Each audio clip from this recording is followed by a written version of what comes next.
começou. Boa noite para todos, mas não é possível iniciar sem o pesar e o desejo de força e conforto aos amigos e familiares dos que perderam seus entes queridos nesta pandemia que já fez, no Brasil, mais de 390 mil vítimas. Infelizmente, esse total poderia ter sido muito inferior se houvesse uma política nacional coordenada de combate ao vírus. Inclusive, o fato já é objeto de CPI no Senado, iniciado na data de hoje, 27 de abril de 2021. Mantermos-nos vivos no país é um ato de resistência, e conto com vocês nesse objetivo de viver e lutar por outro mundo possível. E estou feliz em estar aqui com pessoas queridas e de grande significado para a sociedade brasileira. Agradeço as presenças de Ana Paula Oliveira, ativista pela vida, orgulho em tê-la conosco, e dos juízes garantistas, Cláudia Dadico, Rubens Casara e Simone Nassif, dignos de admiração e orgulho. Muito obrigada por terem aceito esse convite. E é preciso explicar, nesses dias de confusões propositais, que não há ilegalidade no adjetivo garantista, muito ao contrário. Sou Raquel Braga, juíza aposentada, após atuar por 25 anos no TRT do Rio de Janeiro. Faço parte, pela JD, Associação Juízes para a Democracia, do Comitê de Facilitadores do Fórum Social Mundial. E lá estão muitas entidades, de juristas, juízes, procuradores, de pesquisadores, defensores públicos, ONGs, movimentos sociais e muita gente boa. O nosso encontro faz parte da variada grade de temas do Fórum Social e debaterá o avanço neoliberal, o avanço neoliberal e violência estatal. Peço licença aos convidados para fazer uma breve introdução sobre o Fórum Social Mundial e justificar o início no Brasil de forma virtual. E antes de passar a ele, uma observação curiosa merece destaque. Não coincidência, o Fórum Social Mundial figura na companhia da Terra Redonda, marxismo cultural, Paulo Freire, esquerdistas, feministas, defensores dos direitos humanos e outros termos que sofrem ataques dos grupos de extrema-direita no Brasil.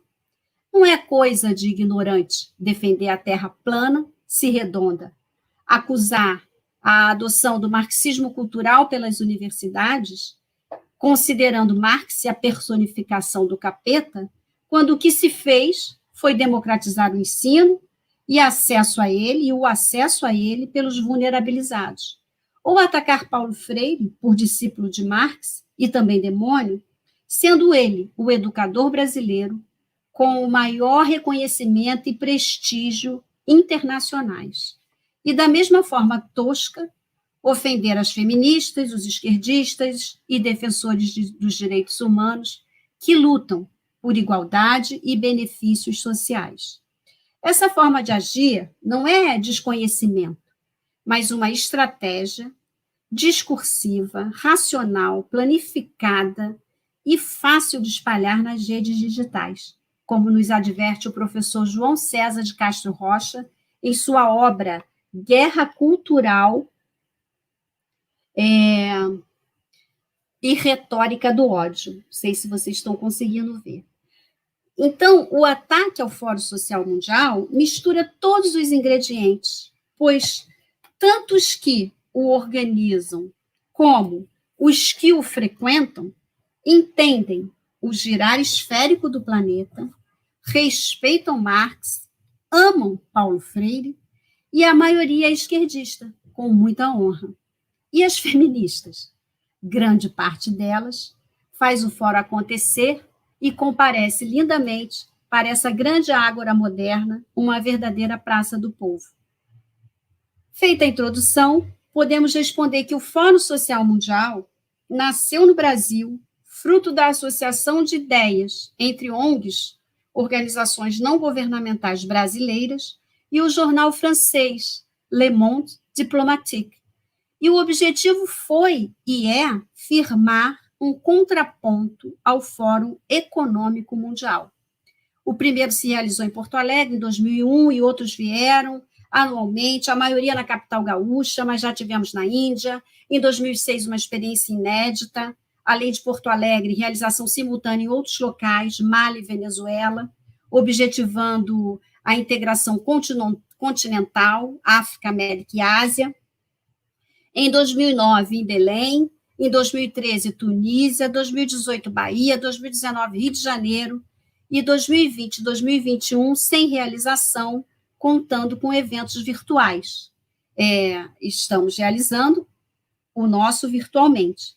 O público inicial de 10 mil pessoas contou no início com um público de 10 mil pessoas, mas já atingiu ao total de 120 mil participantes entre as suas realizações.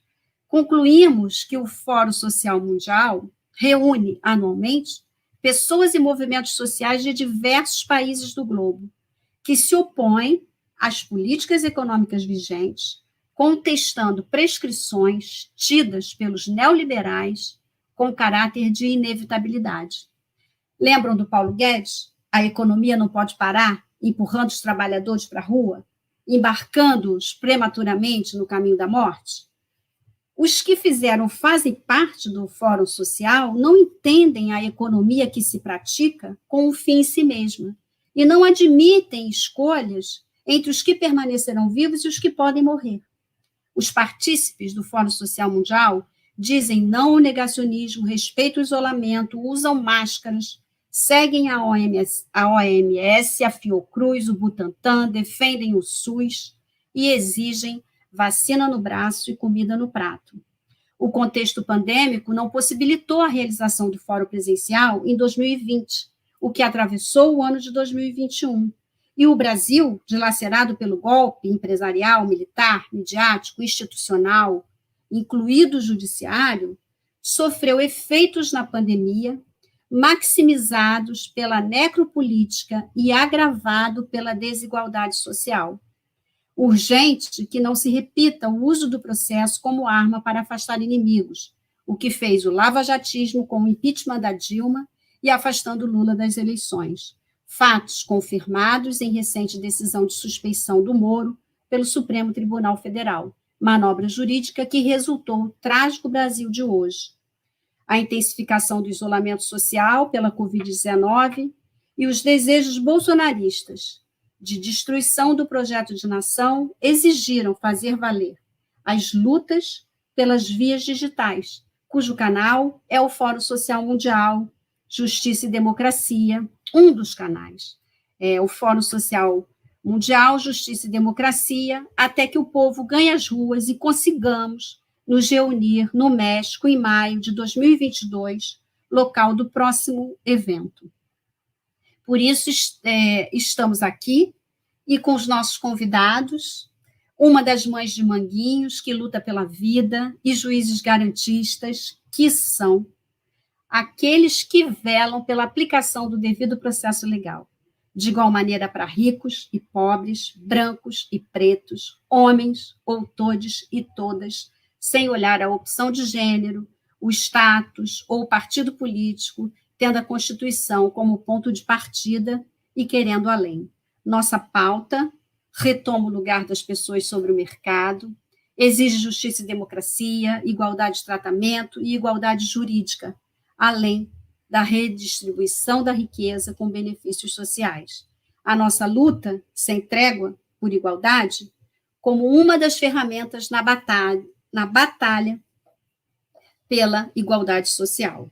A exigência pela criação de normas em prol dos direitos humanos, pela manutenção das vigentes, pela recuperação das suprimidas e pela extensão para todos, todas e todos, objetivando eliminar a desigualdade. Assim, apresento a nossa primeira convidada, Ana Paula Oliveira, criadora do grupo Mães de Manguinhos. Ana, explica para a gente sobre o grupo, essa luta pela vida, surgida pelo assassinato do seu filho de 19 anos, Jonathan de Oliveira Lima, em Manguinhos, em 2014, morto por policiais da UPP. Ai, gente, boa noite a todos, boa noite a todas. Eu estou muito feliz com o convite, né? Quero agradecer demais. Essa semana, né? Tá terminando já o mês, né? Última semana desse mês, está se aproximando maio, né? E maio é o mês do assassinato do meu filho. Exatamente, ele foi assassinado no dia 14 de maio. E então, com maio vem muitas dores, né? Muitas lembranças, mas muita luta também. Esse ano completam 7 anos do assassinato do Jonathan e 7 anos da construção do movimento Mães de Manguinhos, né?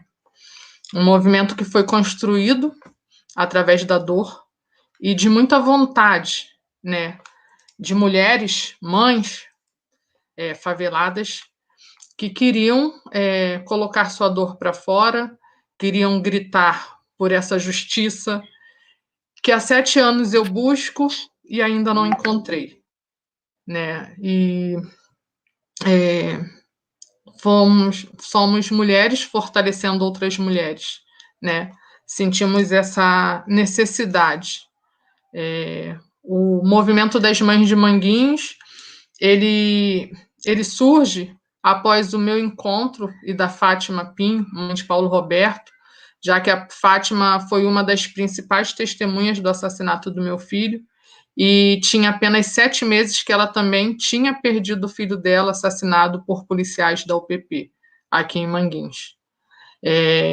Para muitas pessoas, pessoas de fora, né, a UPP era algo mágico, que ia trazer a paz para as favelas, mudanças, mas eu nunca acreditei nisso, porque eu nunca acreditei que a mudança de uma roupa em alguém ou numa instituição pudesse mudar atitudes, né? Então, assim, a polícia ela sempre foi muito violenta dentro das favelas. Eu sou nascida e criada aqui na favela de Manguinhos, uma favela que fica situada na zona norte da cidade do Rio de Janeiro. E eu cresci assistindo essa violência da polícia. Então, eu nunca acreditei que a UPP traria paz, nem para Manguinhos, nem para qualquer outra favela. E, infelizmente, eu tinha razão. Meu filho foi assassinado aos 19 anos de idade por um policial que trabalhava na UPP de Manguinhos e que já tinha sido preso 1 ano antes de assassinar meu filho. Ele já tinha sido preso em 2013, acusado de outros crimes, né, de outros homicídios, ter cometido outros homicídios. Então eu pergunto, justiça para quem? Onde que está essa justiça? Sabe? Eu estou aqui dividindo, né, essa mesa com juízes, com todo o meu respeito. Eu acredito sim que tenham diferenças. Acredito sim que vocês lutam por uma justiça de verdade, lutam por uma democracia, mas infelizmente o que a gente vê quando a gente entra naquele Tribunal de Justiça do Estado do Rio de Janeiro é que a gente não é visto, nós não somos vistos como iguais. Aqueles juízes e promotores, eles não nos enxergam ou eles não se enxergam na gente, na nossa fala. Então fica muito difícil, né? A maioria dos juízes são brancos, né? Nunca, não dá nem para medir o que é ser um morador de favela. Não sabe nem o que ter a pele negra e por esse motivo ser alvo de tanta violência. Então, o movimento das Mães de Manguinhos, ele nasce após o assassinato do meu filho e do filho da Fátima. A gente se encontra, apesar da gente morar na mesma favela, a gente não se conhecia. A gente vem se conhecer após os assassinatos dos nossos filhos, porque a gente tinha uma única vontade, né? Que era de uma segurar na mão da outra mesmo e irmos à luta, porque direito ao luto nós não tivemos, como a maioria das mães e familiares, porque a maioria dos casos de homicídios cometidos pela polícia não são investigados. Os casos que são investigados, e tá aí as pesquisas que comprovam isso, são os casos onde os familiares vão fazer investigação, fazem até mesmo perícia de local e tantas outras coisas que deveria ser obrigação da polícia. Então, nós seguramos mesmo, literalmente, uma na mão da outra e fomos à luta nessa busca pela verdade, porque a polícia, além de assassinar os corpos, assassina também a dignidade e também a dignidade dessas vítimas, sabe? Tentam de todas as formas deslegitimar, desumanizar essas vítimas. E para a gente é uma dor muito profunda, muito grande. A gente vê nossos filhos sendo assassinados 2 vezes, sabe? Pela bala e por essa falácia. Morreram porque eram bandidos, morreram porque estavam trocando tiros. Então, é uma dor muito grande, né? E como eu já disse, a gente não tem direito ao luto. Então, o nosso movimento ele surge dessa luta por justiça, por memória, né?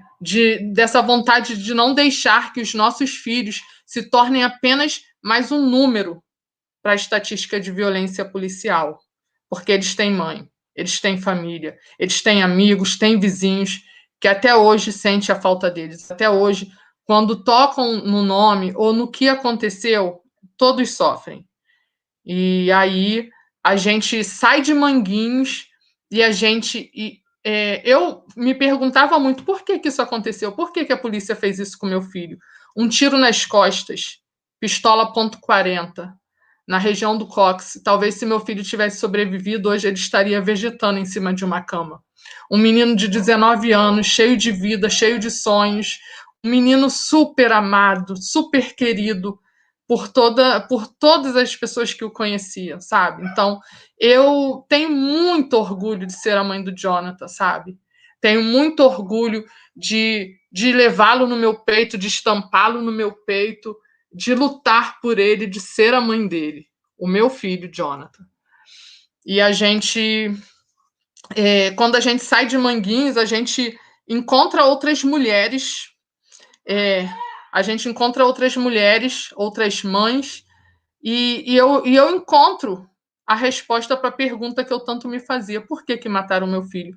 Quando eu enxergo essas outras mulheres e vejo que são todas mulheres negras, pobres, moradoras de favela, e os meninos que estão nas suas camisas também são jovens negros, a gente começa a ter um entendimento do que está acontecendo, né?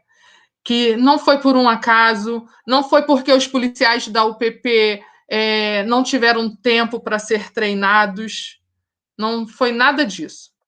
É simplesmente, infelizmente, porque existe uma política de segurança pública voltada para o extermínio da população negra, da população de favela, sabe? Isso é inadmissível.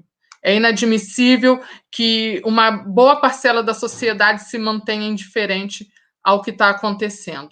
Todos os dias, pessoas são assassinadas simplesmente por morarem dentro de uma favela, simplesmente por serem pessoas negras, sabe? E o movimento das Mães de Manguinhos vem à luta para dizer que nós não iremos aceitar isso. Nós iremos lutar.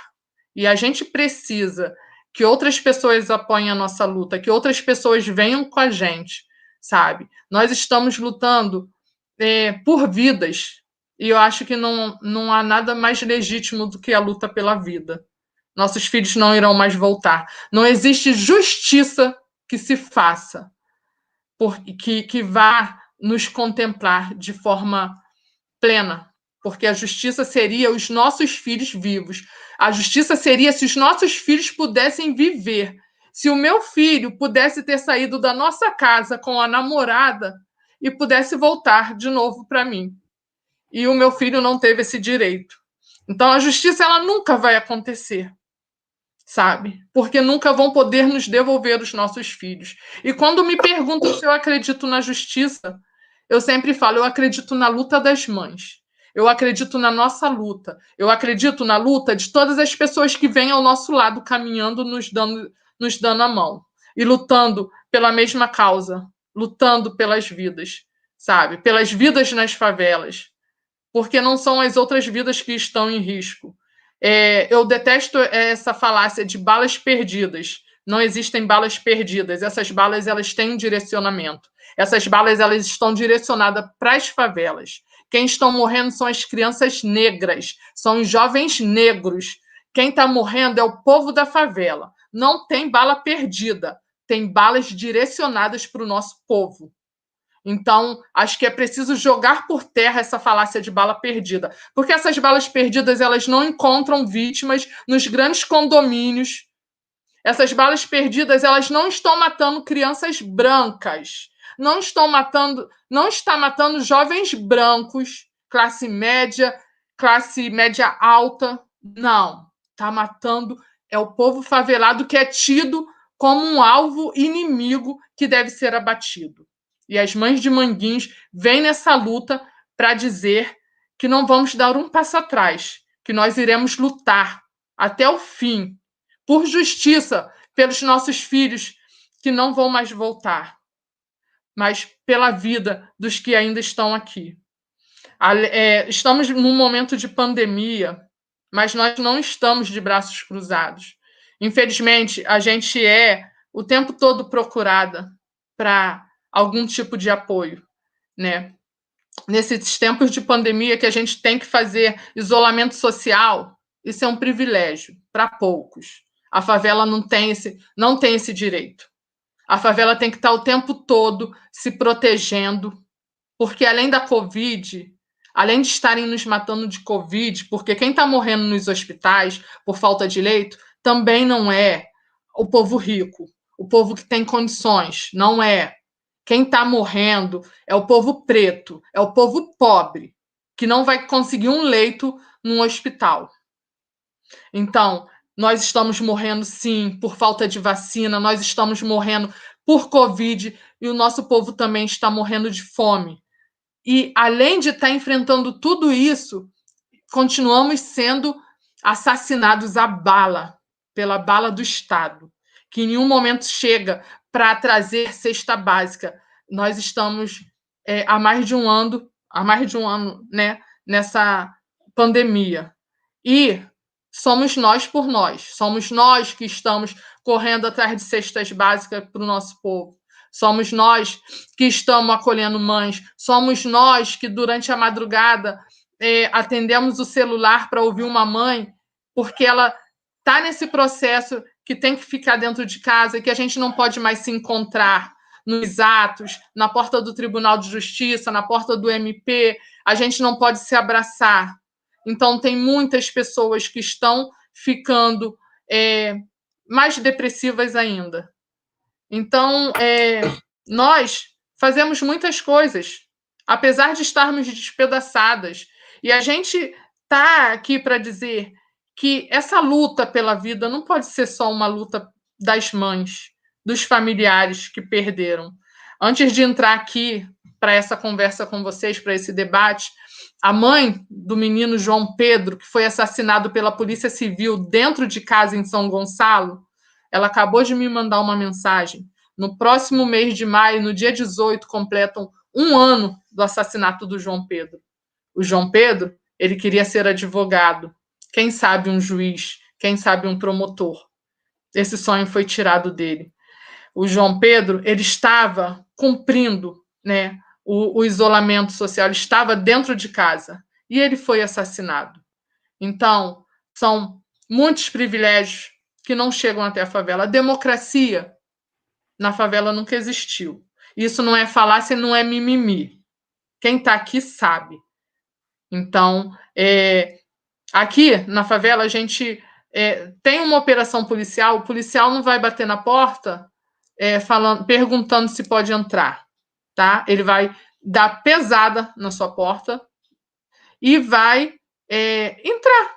E se você for questionar, você é capaz de ser forjada, é capaz de sofrer agressões físicas.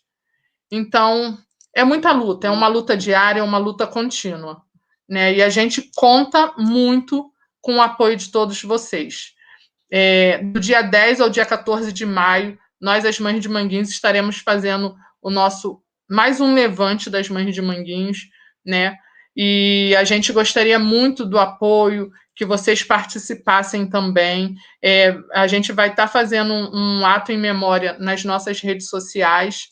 E é isso. São 7 anos nessa busca por justiça por Jonathan.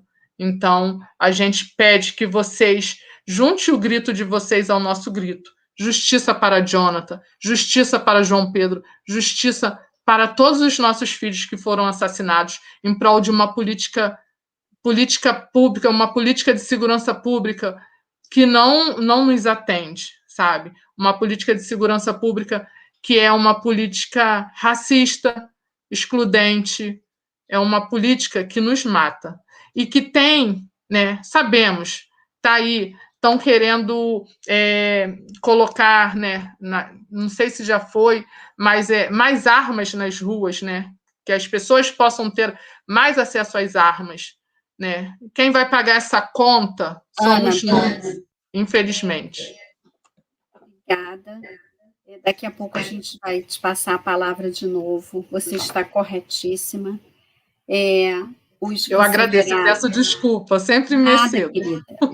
Desculpe porque eu acabei interrompendo, mas para a gente prosseguir, eu tenho certeza que todo esse racismo estrutural que você expôs, que toda essa falta de democracia, você vai ouvir dos juízes exatamente sobre isso, concordando plenamente com você. Parabéns pelo seu diagnóstico. A gente sente muito esse sofrimento na pele diário, e eu vou passar a palavra para Cláudia Maria Dadico, que é doutora em Ciências Criminais pela PUC Rio Grande do Sul, juíza federal na 7ª Vara de Florianópolis, especializada em matéria criminal, associada da AJD, e lançou em 2020 o livro Crimes de Ódio, aqui está, Diálogos entre a Filosofia Política e o Direito. E eu queria até para você, tem aqui na página 85, o que a Cláudia coloca: as tensões e dilemas internos, quando transportados para o âmbito da ordem internacional globalizada, catalisam os impulsos de violência contra as minorias, à medida que os Estados falham em suas responsabilidades decorrentes da condição de guardiões dos interesses de seus nacionais, em face dos poderes das potências e organizações supranacionais dominantes. Assim, os Estados-nação passam a converter as angústias de fracasso de seus projetos de soberania e mesmo suas próprias impotências no concerto das nações em impulso de expulsão ou eliminação das minorias. Que essas minorias não são, por vezes, nem minorias, mas são os subalternizados. Então, Claudinha, você podia explicar o neoliberalismo e o impacto sobre as nossas vidas, além de tudo que você quiser trazer para o debate? Muito obrigada, né? Em primeiro lugar, acho que antes até de agradecer, é preciso manifestar aqui o sentimento que a fala da Ana Paula nos provoca, né? Que ela nos convoca. Ela nos convoca a colocar os nossos corpos junto com os corpos das mães de Manguinhos, né? Na resistência a essas formas de extermínio que estão destinadas aí aos nossos irmãos, né? Então, Ana Paula, olha, toda força e toda solidariedade, estamos juntas e vamos adiante, né? Bem, a minha fala, então, agradecer, né, então, pelo convite, pela oportunidade de estar repartindo essa mesa com pessoas incríveis, né, por estar representando a JD nesse evento fantástico, um evento mundial, né, o Fórum Social Mundial Justiça, Cidadania e Democracia, nessa primeira semana de mobilização. E, enfim, então, para falar sobre esse tema, atendendo aqui a pergunta da Raquel, né, brevemente conceituar o neoliberalismo. E eu tinha proposto 2 questões para essa primeira rodada também, que é como se caracteriza um neoliberalismo que se alia a forças extremamente conservadoras, né, ou diretamente fascistas, sem deixar de ser neoliberalismo, né? Será que não haveria uma contradição aí, né? E a segunda questão, como esse neoliberalismo conservador gera esses impactos especificamente sobre esses corpos, os corpos feminizados, os corpos racializados, né? Como isso se traduz em violência estatal. Então, para essa primeira rodada, seriam essas 2 primeiras questões. Tenho outras depois para a segunda rodada, sobre o papel que o judiciário pode desempenhar nesse debate. Conceituar o neoliberalismo numa mesa integrada pelo Rubens Casara é uma grande responsabilidade, né? Mas vamos lá. Entre os autores que eu pesquisei, há um consenso de que não é correto falar em um único neoliberalismo, mas em muitos neoliberalismos, né? Então, assim como o capitalismo também evoluiu, sofreu mutações, assim também ocorre com o neoliberalismo. Então, há aqueles que privilegiam um enfoque economicista, né, para os quais o neoliberalismo, cuja incubação intelectual é atribuída ao colóquio Lippmann, realizado em Paris em 1938, esse neoliberalismo, nessa versão economicista, se caracterizaria por superar o imperialismo ao buscar impor imperativos de mercado atrelados não apenas a territórios, mas a todas as atividades humanas. O neoliberalismo, assim, estaria associado à ideia de um mercado autorregulador, para o qual o Estado representaria, na verdade, um obstáculo à eficiência ou uma mera instrumentalidade a serviço de interesses econômicos e financeiros de um mercado em constante expansão.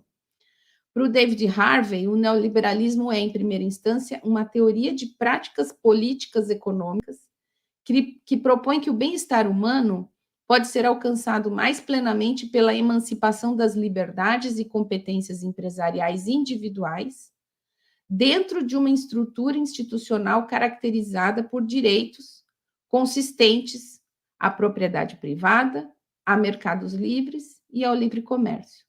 O papel do Estado, assim, seria o de criar e preservar uma estrutura institucional apropriada a essas práticas. Numa outra perspectiva, não estritamente economicista, há aqueles que compreendem o neoliberalismo a partir da noção de governamentalidade, desenvolvida por Michel Foucault.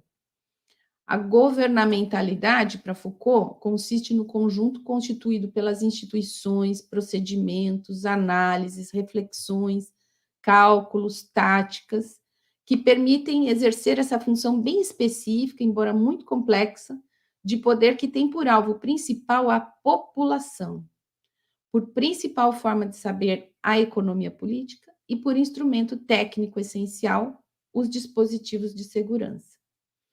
Assim, o neoliberalismo representaria uma autêntica nova razão do mundo, tendente a estruturar e organizar não apenas as ações de governo, mas também a conduta dos governados, até mesmo sua autoconcepção, segundo os princípios de competição exacerbada, eficiência e utilidade. Ou seja, a governamentalidade, ao mesmo tempo em que regularia as ações do governo segundo uma racionalidade própria, também produziria subjetividades de acordo com essa mesma razão. No caso da governamentalidade neoliberal, esses sujeitos, esses novos sujeitos, seriam, por exemplo, o entregador do Uber, né? O entregador do iFood, ou de aplicativos que se compreendem como empreendedores de si mesmos e que trabalham em regimes flexíveis. Para compreender os modos de subjetivação do neoliberalismo, vale a pena assistir o filme Você Não Estava Aqui, do Ken Loach, né? Ali fica bastante evidente esse modo de produção também dos sujeitos dentro dessa lógica neoliberal.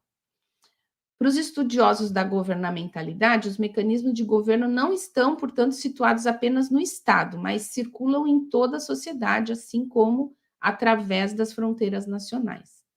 Dessa forma, se no modelo liberal da governamentalidade, o antigo, né, do capitalismo, vamos dizer assim, tradicional, a biopolítica ainda se ocupava da gestão da vida e das melhores condições de vida da população, com foco não apenas em viver, mas fazer melhor que simplesmente viver, mas também coexistir, comunicar-se, transformar-se em forças do Estado. Sob as novas formas de organização dos modos de produção neoliberal, ocorre uma alteração substancial da governamentalidade e da sua razão de Estado.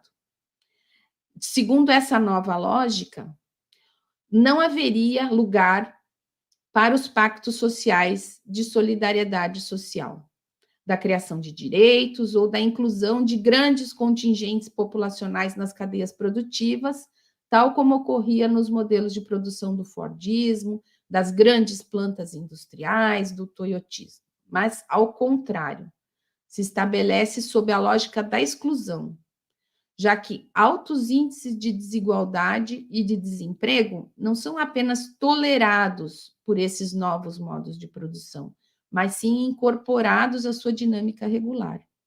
Assim, a descartabilidade de contingentes populacionais passa a ser um cálculo aceitável e até mesmo desejável nessa nova razão de Estado.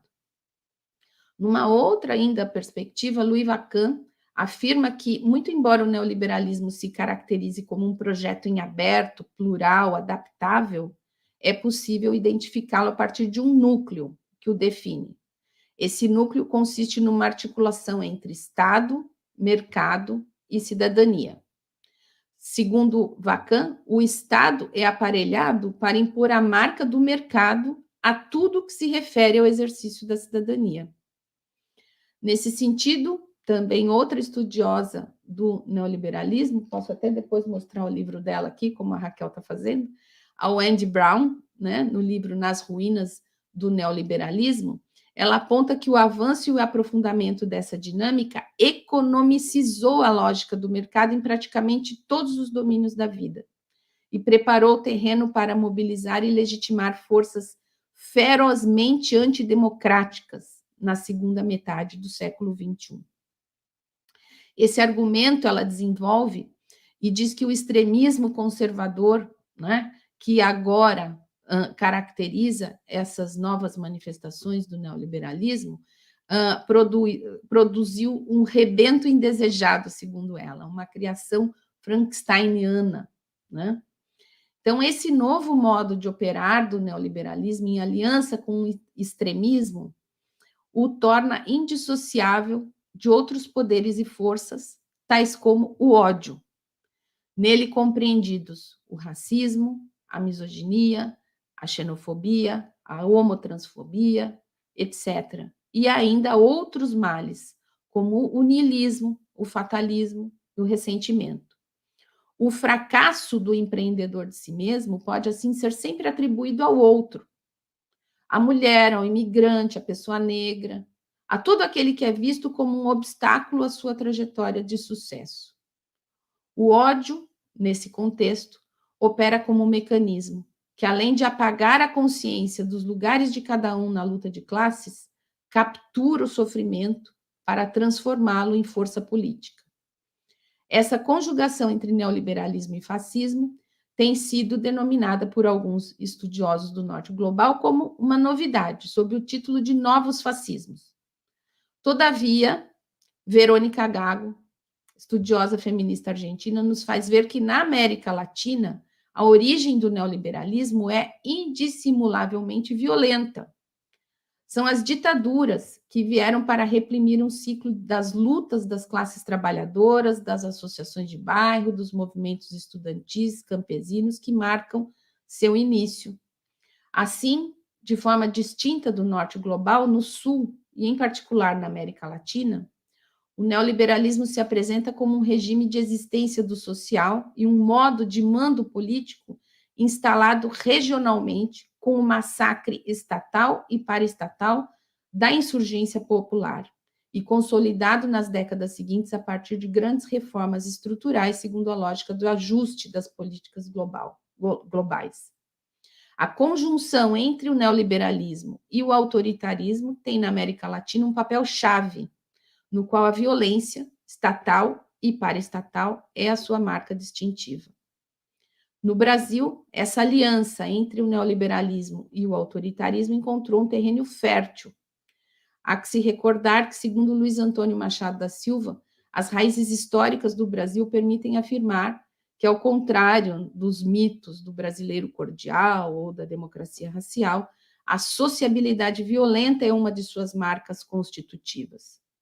Há muitos anos, os números alarmantes de mortes violentas praticadas por agentes estatais contra pessoas negras, e aqui o testemunho da Ana Paula é dramático nesse sentido, atingem níveis de uma autêntica guerra civil, uma guerra civil que tem sido naturalizada, incorporada à nossa paisagem. Os dados do Fórum Brasileiro de Segurança Pública indicam que o índice de letalidade decorrente de ações oficiais das polícias militares no Brasil subiu de 0,8 para 1,8 por 100 mil habitantes entre 2015 e 2019. Se o foco for a letalidade decorrente de ações de policiais civis e militares em serviço ou não, o índice sobe para alarmantes 3,4 por 100 mil habitantes. E, no Rio de Janeiro, 11,4 por 100 mil habitantes apenas no ano de 2019. A imensa maioria das vítimas desses crimes violentos é negra. Segundo o Atlas da Violência 2020, para cada indivíduo não negro morto em 2018, 2,7 negros foram mortos, ou seja, quase o triplo. Esse contexto coloca, na verdade, a própria noção de governamentalidade de Foucault em xeque. O Brasil consegue fazer isso, né? Isso porque, como vimos, a governamentalidade e suas técnicas devem se exercer não sobre territórios, mas sobre populações. O massacre da população negra, pela ação letal da polícia, parece recusar a esses cidadãos o estatuto de seres humanos, aqueles que vêm sendo sistematicamente massacrados. O Brasil parece excluir seus cidadãos e cidadãs negros e negras do conceito mesmo de população. Essa terrível constatação faz com que o termo cunhado por Achille Mbembe de necropolítica, muito mais que um slogan, uma palavra de ordem ou um termo da moda, ganhe um significado ainda mais dramático e doloroso no contexto brasileiro, não apenas por incorporar a morte e o fazer morrer em seus cálculos, mas por escancarar a recusa deliberada em incluir as pessoas negras como autênticos integrantes da população da qual a governamentalidade deveria ocupar-se. No Brasil, falar-se em governamentalidade neoliberal parece uma contradição em seus próprios termos. Os conceitos de vida nua de George Agamben e de necropolítica de Mbembe são conceitos que, para nossa vergonha como nação, retratam com maior fidelidade a vida real das pessoas negras periféricas em face da violência estatal. Raquel, como está meu tempo? Que eu não sei se eu avanço para a segunda pergunta. Vamos deixar, então, para o segundo bloco. Tá certo. Obrigada, Claudinha. De nada. Então, a Ana Paula expõe os efeitos de uma ordem sobre os moradores da comunidade tratados pelo Estado como descartáveis. Claudinha evidencia a lógica excludente, planejada e planificada, que a ela também interessa essa eliminação. E agora nós vamos passar à apresentação do Rubens, escritor e juiz de direito do TJ Rio de Janeiro, titular da 43ª Vara Criminal da capital do Rio de Janeiro. Entre as suas obras, nós temos o Estado Democrático, Estado Pós-Democrático, quem dera fosse democrático, pós-democrático, sociedade sem o outro livro, Sociedade Sem Lei, e Contra a Miséria Neoliberal, que, segundo me informaram hoje, estará nas livrarias a partir do dia 17 de maio. Estou ansiosa. Rubens tem tratado desses temas e eu passo direto para ele com uma pergunta: como vamos resistir a essa sociedade sem lei, ou com uma lei para alguns?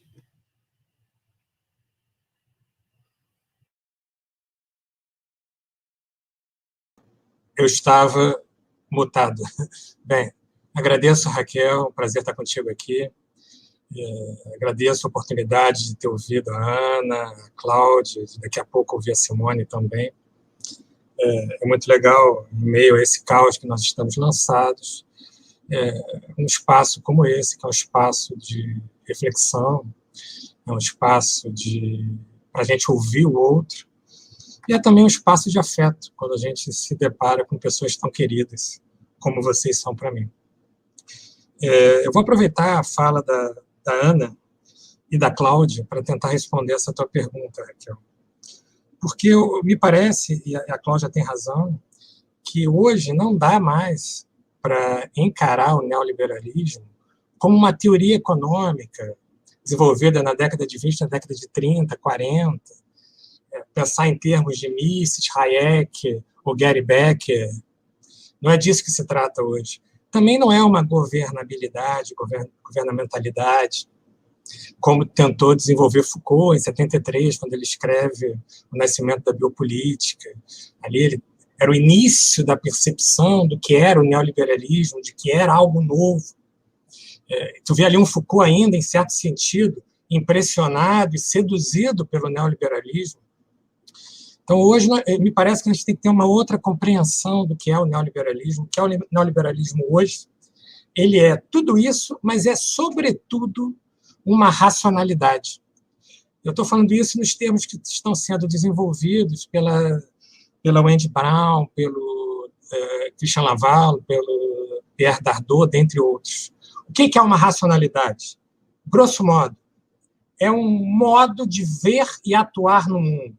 É um modo de compreender e produzir efeitos no mundo, que se caracteriza por cálculos de interesse a partir, basicamente, das imagens de empresa e de concorrência, e, com isso, se trata tudo e todos como objetos negociáveis quando se vislumbra algum tipo de valor de uso, e quando não há esse valor de uso como objetos descartáveis, inclusive pessoas. E um cálculo de interesse que visa sempre e sempre apenas o lucro ou vantagens pessoais. Tudo aquilo que não busca o lucro nem vantagens pessoais é percebido como irracional, não é tido como racional. Então é isso a racionalidade neoliberal. Essa racionalidade vai produzir mudanças estruturais no indivíduo.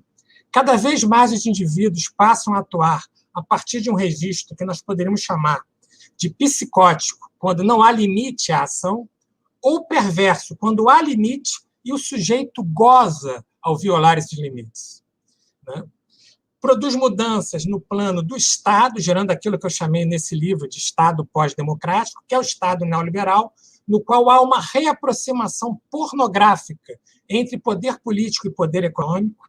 Se o Estado moderno nasce da separação entre poder político e poder econômico, o Estado neoliberal há uma reaproximação, não raro, o próprio titular do poder econômico exerce diretamente o poder político. Para não ir muito longe, vamos pensar em Trump e Berlusconi, ou seja, o titular do poder econômico, que está exercendo diretamente o poder político. Isso vai gerar uma série de repercussões que não cabe aqui, não dá tempo de desenvolver. E gera isso que você mencionou, que é essa sociedade sem lei, que é a instauração de uma espécie de vale-tudo na sociedade. E quando há um vale-tudo na sociedade, você nega a própria ideia de sociedade. Você nega a própria ideia de laço social. Desaparece a ideia de laço social. As pessoas não se relacionam com outras pessoas, elas se relacionam com objetos, ou com pessoas tratadas como objeto. A própria pessoa se vê ou como um empresário de si e vê o outro como uma empresa concorrente que deve ser vencida, quando não como inimigo a ser destruído, ou se vê como, para utilizar uma expressão do Gary Becker, desse neoliberal norte-americano, ou se vê como um capital humano, que ele deve... as suas ações devem ser voltadas sempre para agregar capital, né, para se tornar uma pessoa mais útil, mais importante, com mais valor na sociedade. A gente vê que essa racionalidade leva a essas transformações sociais. Então, vencer a sociedade sem lei, como você me perguntou, Raquel, passa por mudar a racionalidade hegemônica. Substituir essa racionalidade que se tornou hegemônica na década de 80, sobretudo nos Estados Unidos de Reagan e na Inglaterra de Thatcher, não sem antes ter sido testado no Chile, após o golpe de Estado que depois matou Salvador Allende, o golpe de Estado de Pinochet, ali com os Chicago Boys, dentre eles Guedes, que é o nosso ministro da Economia, né, um Chicago Boy raiz, né, um neoliberal raiz, tosco, mas raiz. Então, nós temos que mudar essa racionalidade, porque essa racionalidade, como mencionou a Ana e como mencionou a Cláudia, leva ao extermínio de parcela da população, de todos aqueles que são percebidos pelo poder econômico como dispensáveis ou como indesejáveis. E cada vez mais aumenta o leque dos indesejáveis. São indesejáveis os pobres, porque não dispõem de poder de consumo, não interessam à sociedade de consumo, não interessam ao mercado propriamente dito. Sobretudo, os pretos. Isso num país racista, historicamente racista, como o Brasil, um país que foi incapaz de elaborar um fenômeno histórico como o racismo, e por isso, no Brasil, sem dúvida, se naturaliza a hierarquização entre as pessoas, a gente dá valor às pessoas. Então, um garoto preto que é morto na favela não gera comoção, no máximo uma nota de rodapé no jornal. Se for um garoto branco morto indo para o mesmo colégio, vai gerar comoção. Se ele for morto na Zona Sul do Rio de Janeiro, por exemplo, ou em qualquer bairro de elite, gera comoção. Por quê? Porque nós não elaboramos o que foi a escravidão, então nós continuamos naturalizando essa hierarquia entre as pessoas. No Brasil, nós temos uma coisa absurda, que é o elevador de serviço, onde algumas pessoas não entram, e o elevador social, onde algumas pessoas são proibidas de entrar. Essa naturalização de algo absurdo, como a hierarquização entre as pessoas, é fruto dessa racionalidade neoliberal, que tem uma característica muito interessante, a plasticidade. Ela vai se adaptando a diferentes ideologias e vai se adaptando a diferentes modos de ver o mundo. Então, num país racista e sexista como o Brasil, ele vai se adaptar tranquilamente ao racismo e ao sexismo para fazer o que importa para ele. O Estado neoliberal não é um Estado fraco, não é um Estado pequeno, não é um Estado diminuído, ao contrário, ele tem que ser necessariamente um Estado forte, e essa talvez seja a principal diferença do Estado neoliberal para o Estado liberal. Por que ele tem que ser forte? Porque ele tem que atender às necessidades do dono do poder econômico, daquele 1% a que Chomsky chama de super ricos. Então, para atender esse 1% dos super ricos, ele tem que ser forte, ele tem que prestar dinheiro quando os bancos estão para quebrar, dentro ou nas várias crises que são inerentes ao funcionamento normal do capitalismo. As crises são da essência do capitalismo. Então, precisa de um Estado forte para socorrer os bancos, por exemplo. Ainda mais hoje em dia, nesse nosso modelo, que é o modelo principal econômico dentro do neoliberalismo, que é o da economia não produtiva, ou seja, de uma economia que não gera riqueza, que procura gerar capital a partir do próprio capital. Estou falando aqui do rentismo. E precisa ser um Estado forte para controlar os indesejáveis, para matar aquelas pessoas que não interessam à sociedade. E quando eu falo para matar, eu estou falando matar por ação, com o extermínio da população negra nas favelas, e por omissão, esse deixar morrer, que hoje fica muito evidente diante da crise sanitária, que não é só sanitária, é uma crise econômica, é uma crise humanitária, é uma crise social gerada pelo Covid-19. E aí, eu acho que o Ackman Mbembe está completamente certo quando ele fala, em Ana Paula, num devir negro da sociedade. O que seria esse devir negro da sociedade? cada vez mais pessoas vão ser tratadas como historicamente os negros sempre foram tratados. É um devir indesejável. E 99% da população é potencialmente indesejável. Só não é indesejável o titular do poder econômico, os detentores do poder econômico. Então, cada vez mais pessoas, inclusive aquele branco, pobre, racista, vai começar a ser tratado como sempre foram tratados os negros num país racista como é o nosso Brasil. E isso precisa ser compreendido. Mas as máquinas de produção de subjetividade impedem a compreensão dessa lógica. Percebam, está tudo interligado. Então, é por causa dessa racionalidade neoliberal, desse modo de pensar e agir que se tornou hegemônico, que os juízes e promotores, abre aspas, não enxergam o povo da favela, não conseguem enxergar o povo da favela. Eles atuam a partir desses cálculos de interesse, no qual tudo aquilo que não é busca por lucro ou busca por vantagens pessoais é tido como irracional. Todos aqueles que não interessam ao poder econômico, aos olhos, não são indesejáveis aos olhos dos detentores do poder econômico, são tidos, de fato, como dispensáveis. Isso não vai mudar enquanto o capitalismo estiver sob essa forma sem luvas, que é o neoliberalismo. Enquanto a gente não substituir o capitalismo e a sua racionalidade, a racionalidade neoliberal, por outra racionalidade, a sociedade continuará sendo sem lei, nesse sentido de se instaurar um vale-tudo na busca por lucro ou vantagens pessoais de uma camada muito pequena da sociedade, daquele 1% daqueles que detêm, de fato, o poder econômico. E, gente, quando eu estou falando aqui de deter o poder econômico, eu não estou falando, e no Brasil isso é importante de ser dito, eu não estou falando daquele cara que compra um carro do ano em 60 prestações e acha que é elite. Esse cara está muito mais próximo do pobre que está sendo exterminado da favela do que dos ricos que muitas vezes nem moram no Brasil. Ainda mais num país como o Brasil, em que o capitalismo tem uma característica, mais ou menos, o capitalista brasileiro tem uma característica de mediação. De modo geral, ele é o intermediário do verdadeiro dono do capital que está fora do país. E a Lava Jato deixou isso muito claro, no sentido em que ali se destruiu uma parcela considerável da economia brasileira para atender a interesses de fora do país. Então, quando eu estou falando em racionalidade neoliberal, eu estou de pleno acordo com você, Ana Paula. Enquanto esse modo de ver e atuar for hegemônico, não vai se ver justiça acontecer em nenhum sentido. Não vai se punir quem violou a lei. Eu estou falando aqui lei num sentido até mais amplo, de que violou os limites democráticos, os limites que são necessários à vida em sociedade.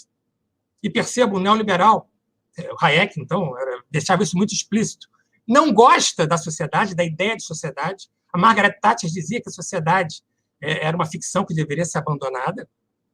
Então, eles não gostam de sociedade. É isso. Por isso, dentro dessa racionalidade, o egoísmo se torna virtude. O egoísmo, que mesmo na tradição cristã sempre foi um vício, se torna virtude. Enquanto a solidariedade e a fraternidade passam a ser vistos como fraquezas dentro dessa lógica da luta concorrencial ou da luta pela destruição dos inimigos. Então, essa racionalidade precisa ser vencida para que a gente supere a sociedade sem lei, para que a gente resgate algo de democrático, porque a racionalidade neoliberal também atenta e afasta a soberania popular. Não há um governo do povo para o povo, há um governo do detentor do poder econômico ou de seus representantes comprados desde as campanhas eleitorais para os detentores do poder econômico. Gente, desculpa se eu passei muito do tempo. Nada, querido, obrigada. Vocês vejam, né? O papel... só tem uma pessoa aqui que tem um papel mais difícil que a Simone fala agora. Sou eu, porque eu tenho que cortar a fala. As falas maravilhosas, desde a Ana Paula, da Cláudia, do Rubens. Como é que a gente faz isso? Eu peço desculpas. Eu só faço isso porque vocês são queridos e vocês não devem ter dúvida do meu afeto por cada um de vocês, porque realmente é muito difícil. Então, eu vou apresentar aqui a Simone Nassif. que é mestra em saúde pública pela ENSP, que é a Fiocruz, juíza de direito titular da primeira vara criminal de Nova Friburgo, membro da JD e da ABJD. E, Simone, nessa sociedade que foi apresentada, em que o capitalismo, nas vestes do neoliberalismo, dispensa o bem-estar social, a solidariedade, elimina o outro, que considera descartável, quer o Estado forte para garantir o rentismo, quer os trabalhadores competindo entre si como empreendedores, necropolítica policial, necropolítica sanitária, judiciário cooptado, ou o próprio Estado, ou o próprio judiciário violador da lei, no lavajatismo. A minha pergunta para você é: neoliberalismo e fascismo são parentes em que grau na necropolítica? São irmãos gêmeos, quase siameses. Boa noite a todos, todas, todes. Estou muito grata pela oportunidade de estar aqui, ao mesmo tempo pensando por que eu aceitei esse desafio de falar depois da Ana Paula, da Cláudia e do Rubens. Mas, como eu sou uma pessoa corajosa, vou enfrentar. Eu quero dizer que, antes de tudo, Ana Paula, aquilo que eu escrevi ali no nosso grupinho provisório, ouvir você sempre me sacode, sempre me traz assim para o peito uma indignação, me faz acordar uma indignação que sempre viveu dentro de mim e que me impulsiona para a luta, me impulsiona para frente, para eu continuar caminhando. E obrigada por me aceitar e caminhar junto comigo, porque eu acho que nós estamos caminhando juntas. Eu jamais vou saber qual é a sua dor, eu jamais vou ter a dimensão da sua dor, mas a sua dor me toca, ela me toca, me inspira e me faz ter vontade de estar nessa caminhada junto com você. Obrigada. Fiz algumas anotações, mas eu vou começar aqui falando de algumas coisas que foram ditas que se costuram dentro do que eu preparei para falar. E eu começo a falar, assim, a lembrar as coisas que vocês falaram. A Ana Paula faz duas provocações, né? Ela pergunta: justiça para quem? E ela mesma responde: não existe justiça que nos contemple de forma plena. Eu queria deixar isso no ar, porque eu vou, talvez na segunda, não sei se der tempo, falo agora nessa primeira parte, mas eu vou falar sobre o papel do judiciário dentro dessa sociedade neoliberal e capitalista.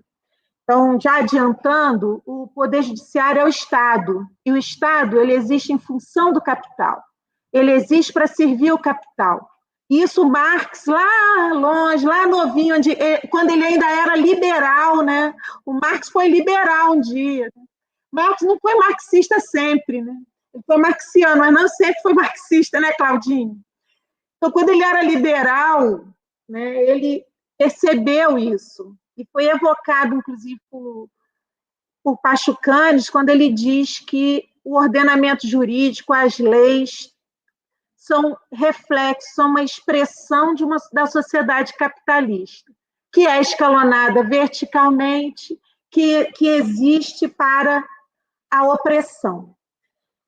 A Cláudia, ela lembra da questão do conceito de ser humano, e eu chamo aqui o conceito capitalista de ser humano, gostaria de trabalhar com esse conceito. Então, no conceito capitalista de ser humano, só são seres humanos e, logo, detentores e titulares de direitos quem é minimamente capitalizado, quem se insere minimamente num patamar mínimo de poder social, num patamar mínimo de superioridade hierárquica no ponto de vista de opressão social.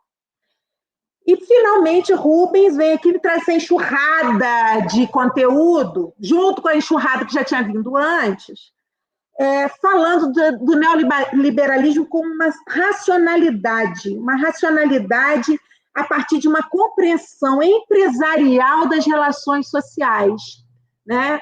É uma elaboração, um aprofundamento da objetificação, da bifurcação, né, que o trabalhador tem, conceituada por Marx, né, que ele é, no contrato de trabalho, ele é um só tempo, sujeito e objeto do contrato de trabalho.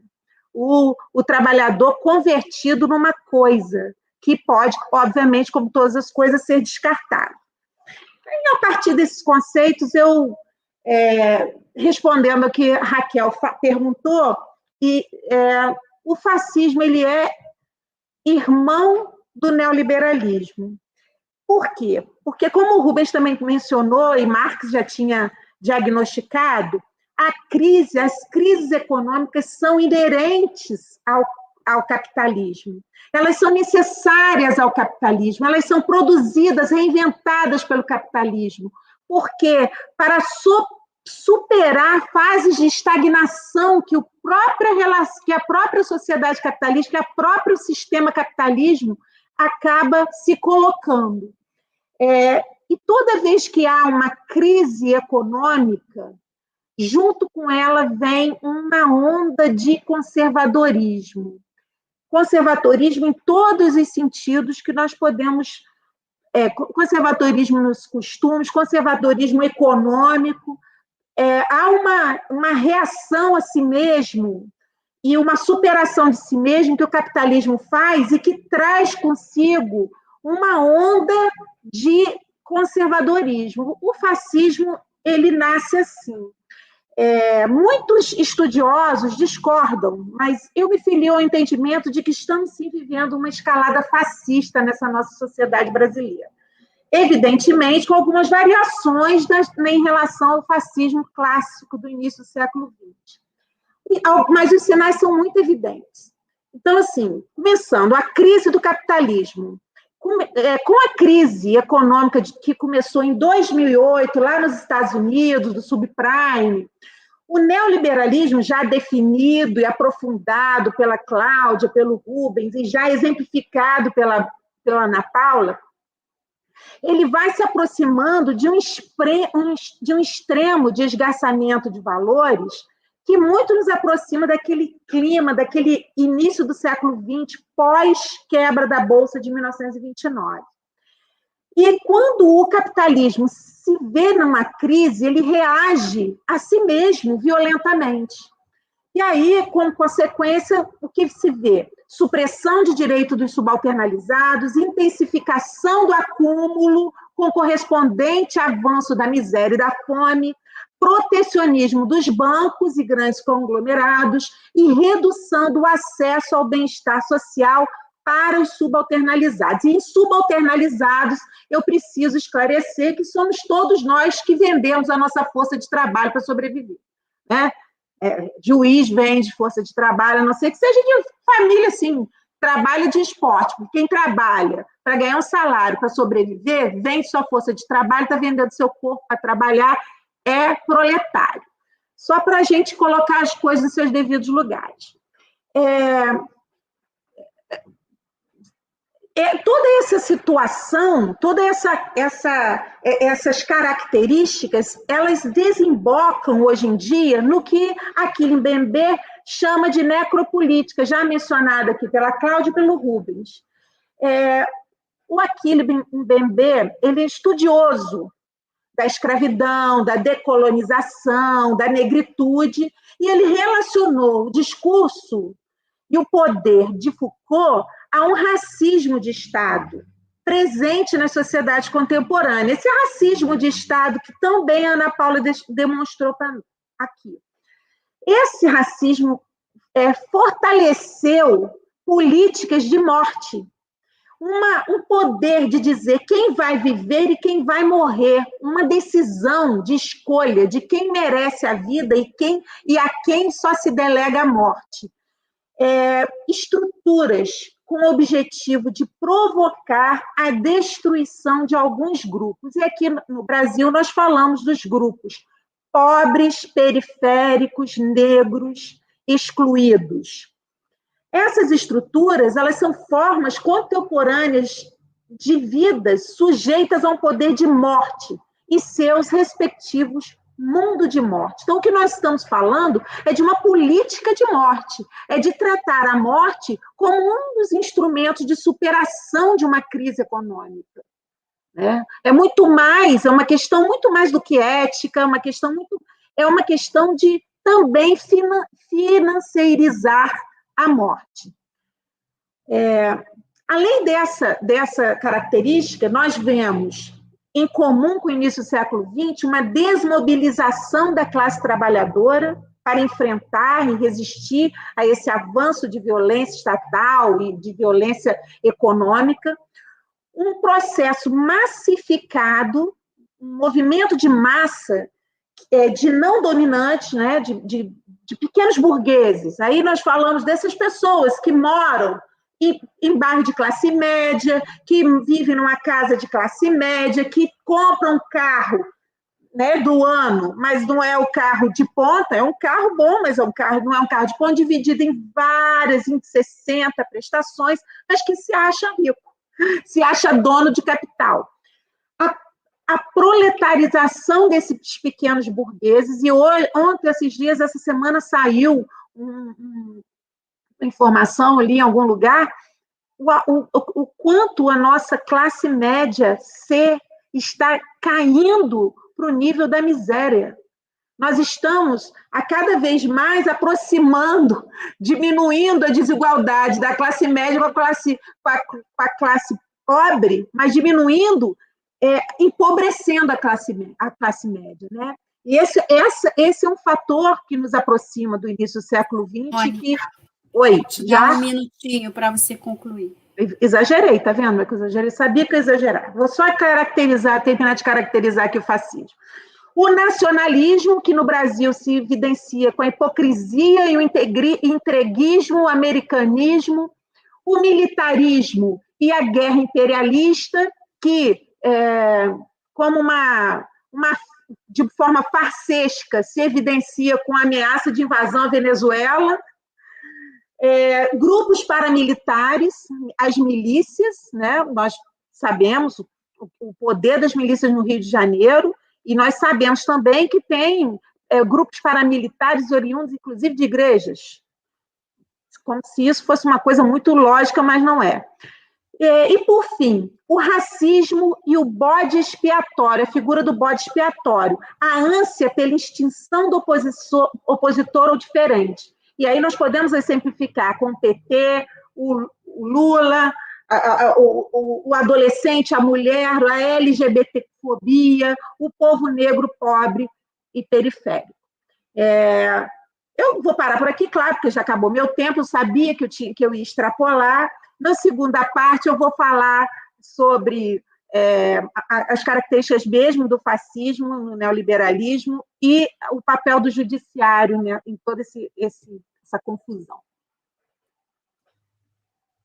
Ana, querida, nós entendemos o seu recado em unir os nossos corpos ao das mães na resistência e na luta para evitar outros lutos, isso ficou muito claro, muito obrigada pela sua intervenção, e exigir do Estado políticas públicas, que com tudo isso que foi dito por todos vocês, nós perdemos direitos, e sequer esses direitos que nós tínhamos perdido, que nós perdemos, fez parte efetivamente do patrimônio de alguns grupos. Quer dizer, nós tínhamos a Constituição, algumas melhoras nós conseguimos, melhoras na jornada de trabalho, melhora com uma dignidade ao trabalhador com a sua carteira de trabalho, melhora na previdência social. Então, mas isso não era estendido a todos. E a gente sabe que tem que exigir o resgate desses direitos e a extensão desses direitos, né? Saúde, educação, trabalho, para todas as pessoas. Então, eu, com muita confiança, eu digo que esse é um compromisso da JD, do Fórum Social Mundial, dos juristas da BJD, de todas as entidades que compõem esse pool para conseguir resgatar os direitos perdidos, estendê-los para todos, e também acreditamos que é possível um outro mundo fora desse padrão que foi exposto aqui hoje. Então, esse é o nosso compromisso. E aí eu te faço uma pergunta para essa nossa nova rodada, agora são 7 minutos, se você percebe diferença no tratamento, se você percebe que houve melhora ou piora a partir da constituição do grupo Mães de Manguinhos, que foi, eu não sei exatamente, o seu filho faleceu em 2014, você pode responder isso para a gente, mas a partir da criação, houve melhora ou piora? O que o movimento conseguiu? Qual a relação das autoridades? E quais são os projetos e as esperanças das mães de Manguinhos? Se vocês têm contato com as mães de Acari, se vocês têm contatos com outros grupos de mães que têm esse temor, né, da vida dos seus filhos. Pode responder para a gente. Então, agora serão 7 minutos. Nós começamos agora 19h20. Quando for 19h26, eu vou te dar um toque para que você ainda tem mais 1 minuto, tá bom? Obrigada. Tá bom. Então, a gente tem uma relação, sim, com outros movimentos, né, com outros grupos de mães e familiares. Eu não lembro agora a data exata, mas eu cheguei a conhecer 2 das mães de Acari, ainda vivas. Me parece que depois desse encontro, que, se não me engano, acho que foi em 2015 ou 2016, eu não lembro muito bem, mas foi lá na OAB, foi na OAB aqui no Rio. Eu participei de uma mesa de debate junto, e lá estavam 2 das mães de Acari. Eu tive o privilégio, né, de conhecer essas guerreiras que foram pioneiras, né, nessa luta em busca por justiça por seus filhos. E a gente luta junto com outros movimentos, né, além do pessoal de Acari, né, do Fala Acari, Coletivo Papo Reto, do Complexo do Alemão, o movimento, né, a rede de comunidades e movimentos contra a violência, é uma grande parceira nossa, né, nessa busca por justiça, por memória, por verdade, por garantia de direitos. Também a gente caminha junto também com as Mães de Maio, o movimento Mães de Maio de São Paulo. É um movimento que muito inspirou as mães de Manguinhos. São vários outros movimentos, movimento Moleque, porque além do extermínio, né, propriamente dito, dos corpos, também tem uma forma de genocídio, que é o encarceramento em massa, né, dessa população. E o movimento Moleque é um dos movimentos, né, de mães que surgem, né, após essas mães terem seus filhos privados de liberdade. Então, são vários outros movimentos que nos fortalecem nessa caminhada, que a gente vai conhecendo, vai trocando muito, e sempre que a gente vai para fazer ações, né, são sempre ao lado desses movimentos, né, a gente está sempre junto. E tem aí a DPF, né, a DPF 635, que nós, as Mães de Manguinhos, junto com o coletivo Papo Reto, e também outros coletivos de favelas, outros movimentos de favela, somos amigos da corte, né, nessa ação, né, que buscou dar uma parada nas ações, né, nas operações policiais nas favelas. Isso aconteceu, teve um momento, né, no início da pandemia, que deu certo, inclusive tem pesquisas que revelam que teve uma diminuição de 73%, foi diminuído o número de homicídios cometidos pela polícia nesse período. Infelizmente, nem o Supremo, nem uma decisão do Supremo Tribunal de Justiça é respeitada, né? Estamos aí de novo com as operações acontecendo nas favelas, mas a gente segue na luta, acreditando. Quando meu filho foi assassinado, muitas pessoas falaram para mim, Ana Paula, deixa isso para lá, você já tem dor demais, isso não vai dar em nada. Mas como eu falei antes aqui, eu acredito na minha luta. Nada para a gente nunca veio de graça. Todas as leis que conseguimos nesse país tiveram que ter muito sangue derramado, muitas lágrimas, muita dor. Foi com o sofrimento do nosso povo. Nada para nós nunca veio de graça. E a morte dos nossos filhos não pode ser em vão, sabe? Nossos filhos são valiosos demais para nós. Então, a gente segue nessa luta pela vida de todos, né? E acreditando, sim, que nós iremos fazer a justiça. A Débora, do Movimento Mães de Maio, disse uma vez, somos nós, as mães desse país, que vamos parir um novo Brasil. E eu acredito muito nisso. Muito bonito, muito importante vocês também se fortalecerem com esses outros grupos. Parabéns. Que a luta não seja em vão e conte com outros parceiros nessa luta, para vocês se protegerem também, tá bom? Parabéns. Obrigada. Agora eu vou passar para Cláudia e já vou direto numa pergunta que a nós nos afeta, nos entristece, mas nós estamos aí também para combatê-la. Como o judiciário, Cláudia, tem reproduzido a violência de ódio contra mulheres, contra o oprimido? Como é que o que você pode falar para a gente nesse assunto? Vamos lá. 7 minutos, né, Raquel? Sim. Vamos lá, então. Eu queria, antes, só um pouquinho, falar um pouquinho mais sobre o neoliberalismo, especificamente em relação às mulheres e às mulheres negras, bem rapidamente, para depois entrar, então, na questão da Raquel, que eu acho que elas têm também uma conexão, né? Porque, como a gente viu, né, aqui, das falas da Ana Paula, do Rubens, da Simone, né?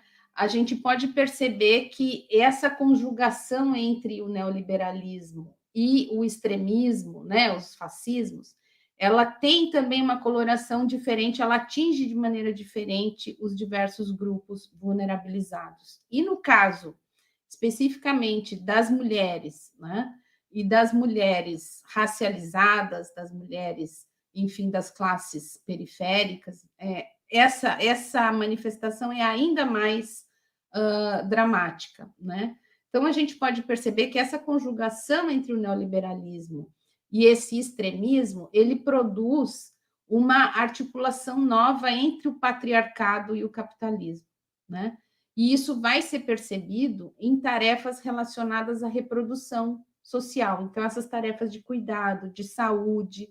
Então, nessa conjugação entre o neoliberalismo e esse extremismo, né, conservador, esses papéis, esses estereótipos de gênero vinculados ao cuidado, à saúde, à alimentação, enfim, eles são não só reforçados por uma estrutura realmente de obediência, mas por uma moralidade conservadora que vem junto com esse ideário desse fascismo, né? Então, por exemplo, a gente pode verificar aqui no Brasil, né, esse incremento, por exemplo, das igrejas, né? Então, as igrejas também atuando como mecanismos de reforço dessa estrutura de obediência em cima dos corpos feminizados. Então, à medida em que a gente tem esse reforço desses papéis, a gente tem o sucateamento, né? O esvaziamento das estruturas estatais exatamente com esse tipo de serviço. Então, quando a gente sucateia a saúde, sucateia as estruturas de assistência social, a gente encontra uma conexão, né, que afeta diretamente esse grupo, que é o grupo das mulheres, dos corpos feminizados, das mulheres responsáveis por essas estruturas de reprodução, né? Bem, aí agora eu vou passar, então, para a pergunta da Raquel, né? Sobre exatamente o Poder Judiciário. Como é que o Judiciário, né? Qual tem sido o papel dele? O racismo institucional, o machismo estrutural já motivaram condenações do Brasil na Corte Internacional de Direitos Humanos, né, na Corte Interamericana de Direitos Humanos, exatamente pela atuação do Poder Judiciário de forma contrária, violadora de direitos humanos. Isso pode ser visto nos casos Simone André Diniz e no caso Maria da Penha, né? Alguns entre tantos. De lá para cá, dessas condenações para cá, foram detectados alguns progressos, mas muito tímidos, né, diante da magnitude, né, desses fenômenos e dos desafios que decorrem deles. Agravados exatamente por esse quadro de aprofundamento do conservadorismo extremista, que instrumentaliza cada vez mais agentes públicos, né, agentes da segurança pública e do próprio sistema de justiça, né? Parece até inacreditável, né? Mas a proposta de excludente de ilicitude que exime policiais da punição em situações de confronto, né? A tal da licença para matar, né, Ana Paula? Ela foi incluída no pacote anticrime e parece inacreditável, mas ela foi proposta por um ex-magistrado, né? E defendida por um ex-magistrado. Então, a gente vê que o próprio Poder Judiciário tem sido efetivamente responsável, né? Não só por sua atuação, mas por suas decisões, por práticas, enfim, por discursos, pela naturalização e pela perpetuação de situações que, de acordo com os parâmetros internacionais, poderiam efetivamente ser consideradas até como práticas de ódio ou discursos de ódio. Eu acho que um exemplo emblemático bem recente, que está fresquinho na memória de todo mundo, é o caso da Mari Ferrer, né, acontecido aqui em Santa Catarina. Bem, então a gente nota, né, que existe essa tendência, né? O Rubens fala muito bem disso nas obras dele, né? Sobre como esse pensamento, como essa mentalidade realmente invadiu o Poder Judiciário, como esse extremismo conservador encontrou um eco muito potente dentro do Poder Judiciário, né? Instrumentalizando, então, essa visão punitivista de lei e ordem, enfim, que encontra aí, né, uma acolhida, infelizmente, muito grande dentro da nossa instituição.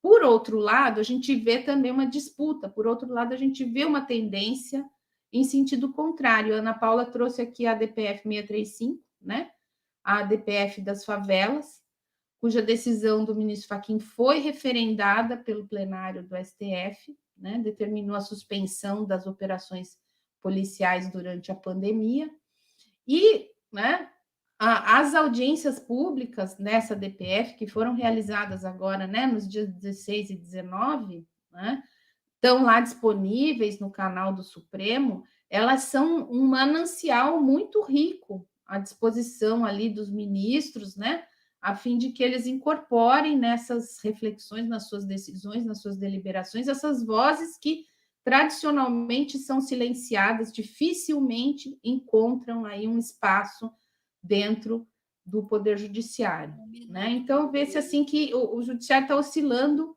entre essas duas lógicas, né? A lei e a ordem exacerbada nesse contexto autoritário que caracteriza o nosso neoliberalismo vigente aqui no Brasil, né? E essa lógica de valorização e resgate dos direitos humanos, exemplificada pela decisão na DPF 635. Resta saber nessa disputa qual dessas lógicas vai alcançar maiores resultados. É um embate difícil, é uma disputa muito aguerrida, né, digamos assim. E como nós estamos, né, Raquel, no Fórum Social Mundial, a pergunta é: um outro poder judiciário é possível? né? Acho que essa também é uma pergunta que nós devemos nos ocupar, né? Porque a crítica, a tomada de consciência sobre esse caráter estrutural da violência, sem dúvida, é uma contribuição muito importante, né? Então, nesse sentido, reconhecer a responsabilidade que o próprio Poder Judiciário tem em todos os seus níveis hierárquicos, né? Na naturalização, na perpetuação desses estereótipos, na perpetuação dessas práticas, desses produtos que podem até ser caracterizados como produtos, né? Uma jurisdição, vamos colocar uma jurisdição de ódio, né? É importante que a gente tome consciência disso. Mas só a consciência não basta, né? Então é necessário uma reformulação radical, que desmonte os pilares do racismo e do sexismo institucionais, já a partir do ensino jurídico, dos métodos de recrutamento e treinamento dos magistrados e dos servidores, né? A reformulação de práticas, discursos, posturas de vida dos agentes públicos que atuam na jurisdição, não apenas das pessoas que ocupam o cargo da magistratura, mas também, né, assessorias, secretarias, enfim, todos os envolvidos no serviço público da jurisdição. É preciso retomar as audiências de custódia presenciais. É preciso implementar o juiz de garantias no Brasil, para o desmonte da mentalidade inquisitória que ainda molda as práticas judiciárias. Enfim, é preciso retomar as balizas de um Estado de Direito em que as forças do Estado, notadamente a jurisdição, e as políticas de segurança pública existam para garantir o exercício dos direitos da cidadania, e não como agentes ou partícipes de seu extermínio e violações de direitos humanos. Então, é possível um outro judiciário? É possível, a tarefa é árdua, né? Mas é necessário para que a gente possa superar esse estado de coisas que foi até reconhecido pelo próprio ministro Fachin como também um estado de coisas inconstitucional, né, que está em curso ali nas comunidades do Rio de Janeiro e de todo o Brasil, né? Então, esse seria a minha fala, a minha tentativa de resposta para a pergunta da Raquel. Cláudio, obrigada, principalmente por introduzir essa questão do acesso, né, ao judiciário e do acesso para tornar-se juiz, né? Nós temos que pensar nos nossos tribunais superiores, se nós escolhemos a melhor maneira de compô-los. E eu peço para você aceitar a Simone, que a Simone caiu, está pedindo inclusão. Eu não contei para vocês, mas a Claudinha tem aqui o poder de aceitá-los ou não. E agora eu passo a palavra para o Rubens e vou fazer uma pergunta aqui que eu tenho certeza que é conteúdo das suas preocupações. Rubens, percebido que o neoliberalismo quer desregulamentar por ter desejos ilimitados de concentração de renda, de lucro, alguém está com o microfone aberto. Sou eu. Isso. A defesa da regulação jurídica, tá entendendo, Rubens? Centrada no Estado de Direito é essencial? Impõe-se conjugar os sistemas nacional e internacional, visando assegurar a Declaração dos Direitos Fundamentais e os avanços da própria democracia para impedir o retrocesso social? Torna-se indeclinável a preservação no plano nacional das harmonias e independência entre os poderes, executivo, legislativo e judiciário, dotados de legalidade e legitimação?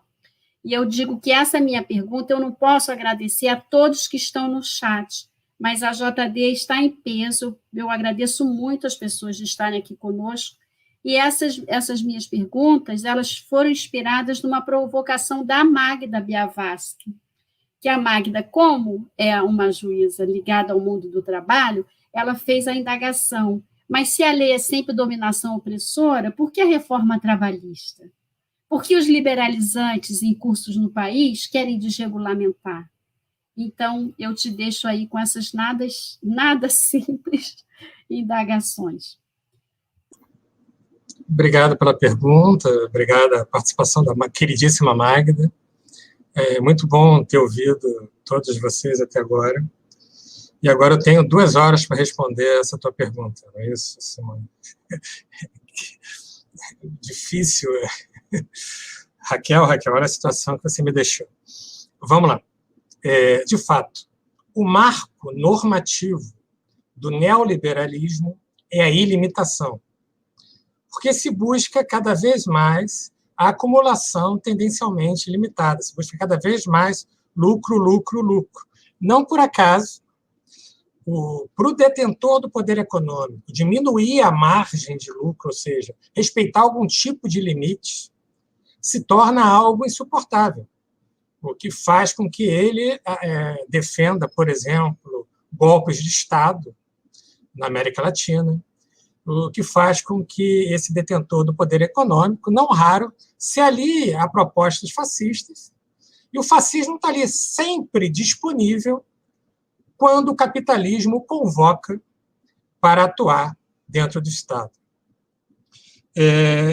Dito isso, eu acho que a gente tem que pensar qual tipo de limite seria útil e necessário para superar essa lógica neoliberal que impõe uma luta, uma concorrência generalizada, uma luta de cada um em relação aos outros, impedindo a criação de laços sociais, o respeito e a vida em comum. E aí eu vou aproveitar essa tua pergunta para dialogar com a pergunta anterior. Eu falei que era necessário uma lógica alternativa, uma racionalidade alternativa à racionalidade neoliberal. Então, de fato, é necessário substituir essa lógica que torna tudo e todos objetos negociáveis por uma lógica que resgate uma esfera do inegociável. Uma pessoa não pode ser morta. Uma pessoa não pode ser tratada como objeto. Isso não tem nada de revolucionário. Eu estou aqui citando Kant. Eu estou falando da impossibilidade do ser humano ser instrumentalizado. Então, qual é essa lógica alternativa? Qual a contra-hegemonia que nós temos que colocar em jogo? Eu tenho defendido, na linha do Dardot e do Laval, que a racionalidade alternativa ao neoliberalismo é a racionalidade do comum. O que é o comum? Comum é aquilo que todos nós construímos juntos na nossa caminhada histórica, com muitas mortes, às vezes, né? E em relação ao qual todos nós somos responsáveis também pela manutenção. No plano normativo, o que é o comum?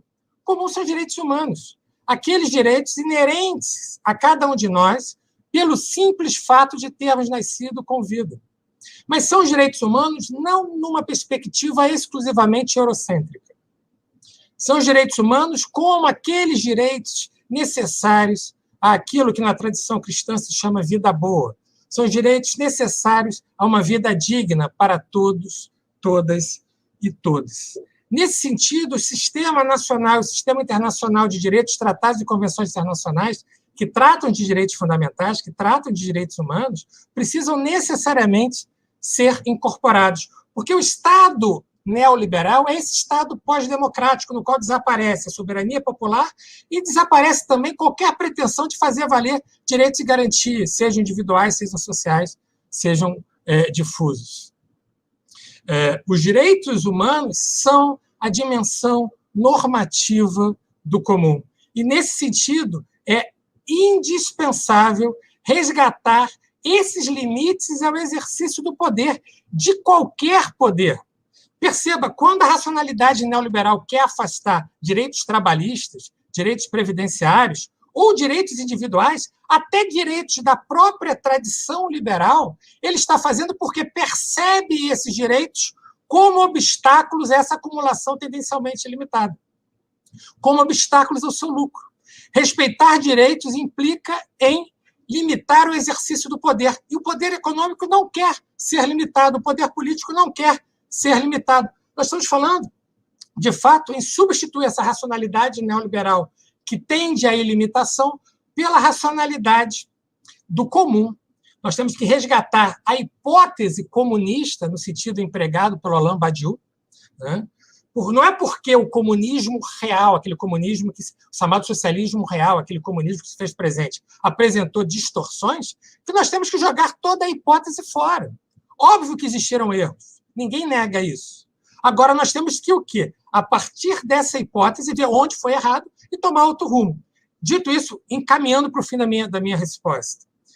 Nós temos que aproveitar esse momento hoje, que é um momento de crise, e crise, etimologicamente, é um momento de decisão, é um ponto de decisão.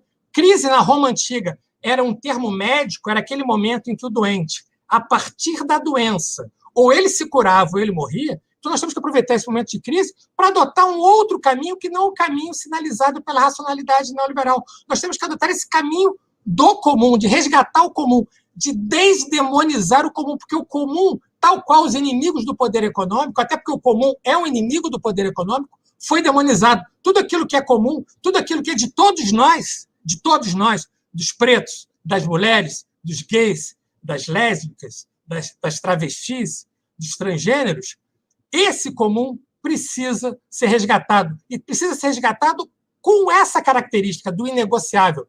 Não se negocia com o comum, não se negocia com a verdade, não se negocia com a liberdade. E tudo isso, hoje em dia, nós estamos fazendo o contrário absoluto. Nós estamos tratando pessoas como objetos descartáveis, nós estamos negociando com a verdade, com a liberdade, nós estamos negociando com os valores democráticos, com os princípios e regras democráticos. Nós temos que resgatar isso. Mas não é toda a regra, não é toda a regulamentação que nos interessa, é só aquela que amplifica os espaços de liberdade, que tem uma perspectiva democratizante, libertária e de resgate desse comum. Espero não ter ficado muito confuso, Raquel. Não, foi perfeito. Eu não posso nem comentar muito, gente, porque a Claudinha já me disse que nós temos mais 12 minutos de espaço. Então, Simone, eu ia te fazer uma pergunta, mas eu vou deixar você livre, porque pelo menos um minutinho para cada um, mandar um beijo, uma boa noite, saúde para todos, e vamos para a luta.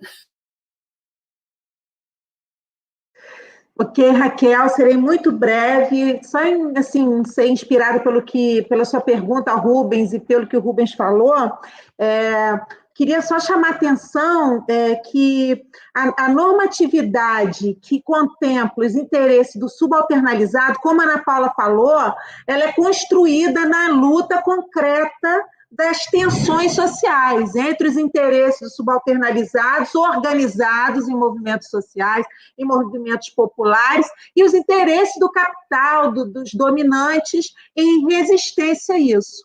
Com essa luta, nós conseguimos infiltrar na norma jurídica burguesa, na norma jurídica capitalista, né? Como eu já mencionei aqui, Pachucanes explica que a norma jurídica é uma expressão da sociedade capitalista. Ela não tem a vocação de superar as desigualdades capitalistas.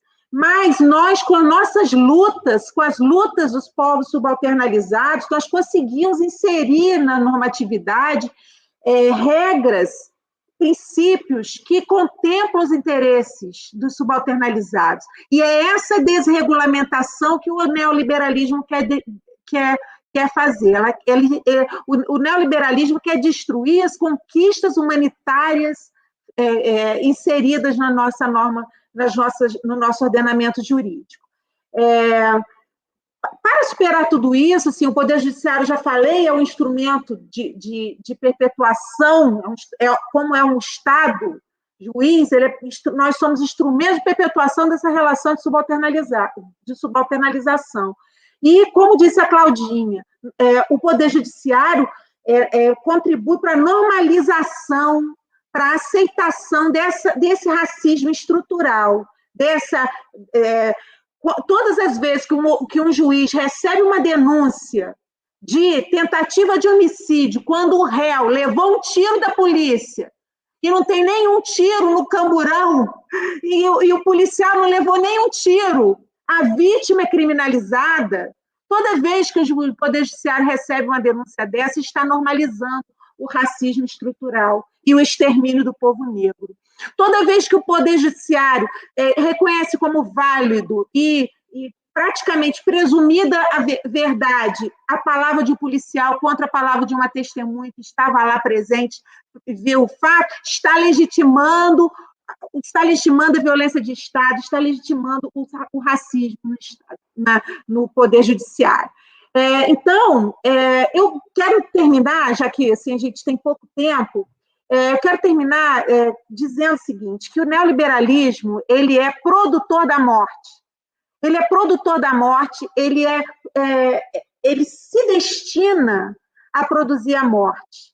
E para impedir esse processo macabro, tudo depende da capacidade que os movimentos sociais têm de se organizar e resistir. Sobretudo agora que o fascismo chegou ao poder pelo voto popular. Nós temos um governo fascista, nós não podemos deixar de falar isso.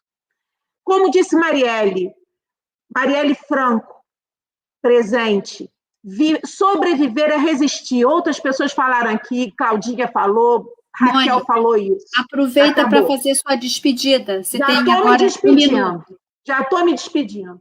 E eu quero dizer que os movimentos populares, se eles organizados, são o caminho para a produção da vida. O MST, as Mães de Manguinho, o Grupo Moleque, as Redes da Maré, organizados, o povo vai conseguir vencer essa necropolítica. Eu quero fechar com um grande Krenak, que nos lembrou que nós, brancos, é que temos de nos preocupar com o avanço do fascismo e a política de morte do atual ocupante da presidência da República, porque os indígenas vêm resistindo há mais de 500 anos. O grande Krenak profetizou, quando não houver mais lugar para os índios na terra, não haverá lugar para mais ninguém. E o mesmo se pode dizer para todos os grupos subalternizados, organizados em resistência, porque são eles que defendem e constroem o direito de todos nós à vida.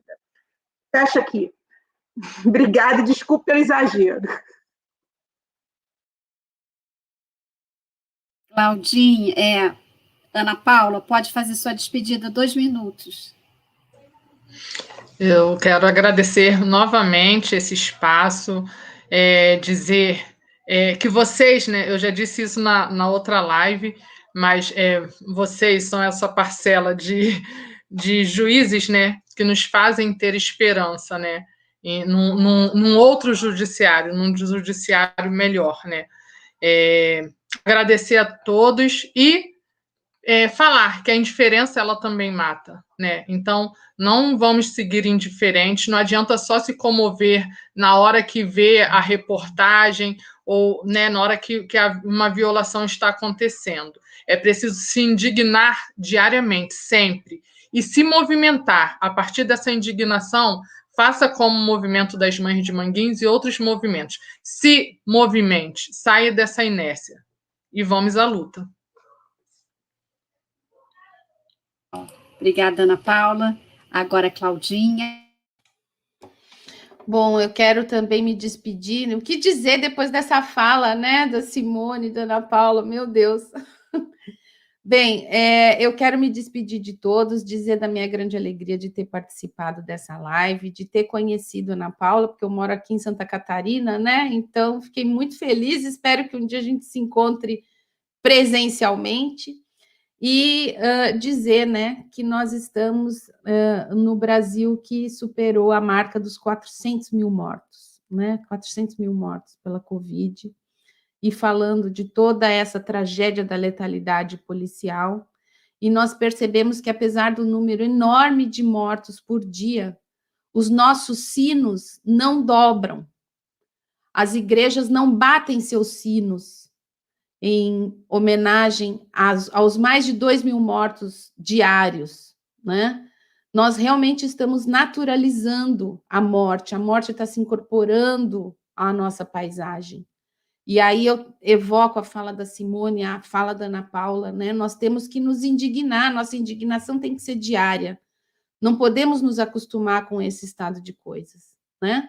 Os nossos sinos, se eles não dobram nas igrejas, que eles dobram dentro de nós, né? Que os nossos sinos internos estejam sempre dobrando, porque, na verdade, eles estão dobrando por todos nós, porque nós estamos sendo subtraídos da possibilidade de conviver, de viver com todas essas pessoas que estão partindo. E a nossa nação está ficando cada vez mais pobre, né? Pela partida de todas essas pessoas, de suas vidas interrompidas. Então, é nesse sentido também a minha fala e o meu abraço a todos. Rubens, por favor. Bem, eu estou muito impactado com tudo que vocês falaram agora, fala da Ana Paula, da Simone, da Cláudia. É o que faz a gente manter essa vontade de fazer diferente, né? De mostrar que nem todo mundo naturalizou o absurdo. Eu acho que essa talvez seja a grande lição desse encontro, né? Nós temos que criar a necessidade de desnaturalizar o absurdo, desnaturalizar tantas mortes desnecessárias, seja por ação de grupos de extermínio ou pela ação de agentes estatais, seja por esse deixar morrer da população, que não passa de um cálculo de interesse visando a economia em contas públicas, ou redirecionar dinheiro da Previdência ou das políticas sociais para ajudar os detentores do poder econômico. É isso, né? Hoje, uma das coisas talvez mais geniais dos neoliberais foi ter vendido a imagem que não existe outro mundo possível, que tem que ser assim, que qualquer pessoa que pense diferente está errado, que não adianta, isso leva a um imobilismo. Então, acho que um evento como esse, no Fórum Social Mundial, aponta no sentido contrário. Vida longa ao Fórum Social Mundial, vida longa aos que se indignam com o absurdo, vida longa aos que choram seus mortos, vida longa àqueles que não querem mais chorar seus mortos. Então, era mais ou menos isso que eu queria falar. Um grande beijo para todos vocês que estão nos assistindo aqui. Uma honra. Gente, agradeço aos que aceitaram o debate, convidados imprescindíveis. Agradeço os ouvintes. O Fórum Social é temático.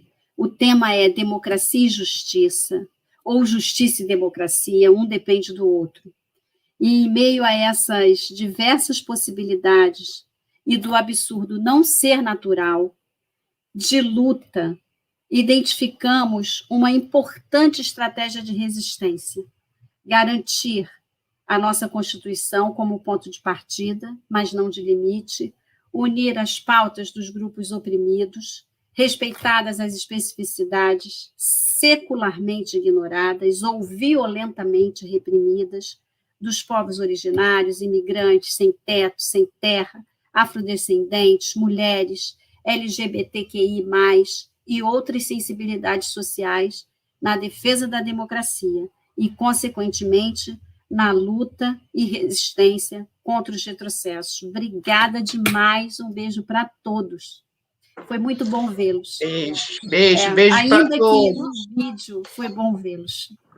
Beijo. Beijo, meus amores, que felicidade. Um abraço. Tchau. Um abraço para todos que estão nos assistindo, que enviaram carinho para a gente. Um beijo.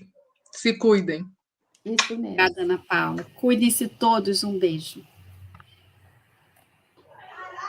Claudinha já acabou de transmitir, a gente fica aqui, a gente sai, como é que a gente faz?